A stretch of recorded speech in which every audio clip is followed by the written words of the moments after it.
I think many of us are trying, and I'll speak for myself, I'm trying to orient myself, sort of find a GPS, if you will, internally at this particular time of so much accelerated change in our world.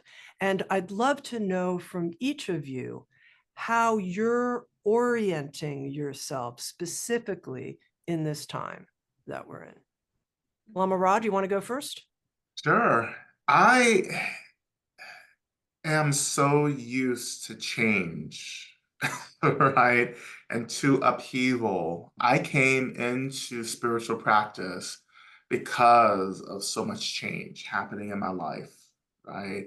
And so I just expect change always. But even beyond that, that kind of expectation, I do the basics, right? It's returning back to the earth. I need to find a way to ground. I need to find a way to roots, right? I think when you get a little like disrupted, like it's easy to panic and it's easy to react to like the panic and to the crisis or the lack of safety that maybe many of us are perceiving. And so, in order to really hold that, I have to return back to touching the earth, like feeling the groundedness, the density of the earth, the weight of my body, right? I have to feel something rising to hold me. And when I reconnect like that, then I'm able to feel grounded enough to open up, to begin to explore, to get curious about what's happening around me, right? But I think ultimately, I think in moments like this, not only do we feel disrupted, but our sense of self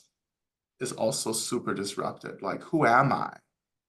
You know, this is who I thought I was, but now things have changed. Who am I? And for me, I think it goes again back to the sense of like, okay, I want to feel grounded. I want to feel held. I often tell people to call in the resources that they need, their communities, beloveds, places where we feel safe and taken care of, right? Including connecting to the earth as well. And that stabilization is incredibly important for us to move forward with a sense of clarity as to how to respond to what's happening, not just react, but to respond in a clear, caring way, not just for ourselves, but for everyone. Sean? I think what I'm hearing from that Mhm. question ultimately is like, how are we? Which is a question I appreciate because as being a teacher and a leader in the community, I find myself often checking in with other people and saying, how are you? How's your family? How's your life? How's your health and wellness? How are you practicing self-care? What's going on in your world? And it's often more rare, and I'm often taken by surprise, pleasantly surprised, when someone looks me in the eye and just says, like, so how are you doing? And so when you first approached that, you didn't say the words, but that's what I heard, like, how are you? And I'm always struck by that because as a teacher, one of the privileges of teaching is the bypass that can come from actually having to avoid that answer. I can deflect really quickly and not put the attention on myself and make sure I'm tending to others. But that avoidance I know is really problematic. So I'm going to take a moment just to answer that question. How am I? Big scheme of things, I am doing very, very well. Big scheme. Since the pandemic, the lockdown and the pandemic, I don't believe that we have yet culturally healed from the trauma of the misinformation, the division, the loss, the death, the grief, the overwhelm, the loss of identity, the loss of first kisses, of burying your parents, of weddings. There's Yeah. so much shift and change that happened during that time that was beyond really any of our lived experience. We were all kind of in it together and fighting in some cases for life. And I'm still deep in a process of integrating what happened and is still happening, the impact of that trauma, and how so many really good and dedicated people had to internalize their own big feelings just because they had to take care of their children or figure out how to pay the bills. And so the rage, the fear, the grief just went underground. And Lamarad, in your book, you talk a little bit about that internalization and about how it breeds reactivity. Yeah. And that's what I see, not just in the people around me, but within myself. So when you ask me how I am, I notice that there's an internal dialogue, that I have the skills to say what needs to be said, but my internal dialogue is way more reactive, critical, judgmental, and exhausted than it had Mhm. been in the past. And my commitment to the deep inner work has been amplified.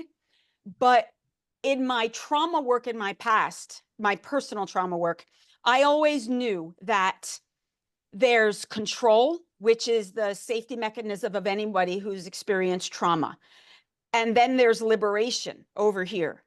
And the space between control and liberation is surrender. But anyone who's experienced trauma, that surrender equals death. That Yeah. surrender can lead you into a spin out. And Mhm. so for the first time in my real adult years, as a 58-year-old post-menopausal woman who's been doing this work a long time, Mhm. I'm back to control.